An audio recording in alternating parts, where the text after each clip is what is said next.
How to retrofit a Fusion Air Purge gun to a new Fusion ProConnect gun. So starting with the Air Purge, the handle on these two guns is the exact same. So all we need to do is replace the fluid section. We'll do that by removing this nut. And we can grab our fluid housing. And before we install the fluid housing, we don't need to have the mix chamber in first.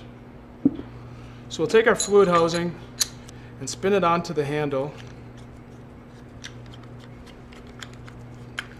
Make sure that's nice and tight. Then we can grab our mix chamber with the alignment groove in the down position. We'll insert that into the fluid housing. Then we can grab our ProConnect cartridge, making sure the purge air port is in the up position.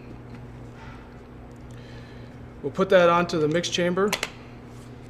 Then we can take our retaining ring, spin that on, follow it up by the air cap, and we'll spin that on. We'll make sure that's tight.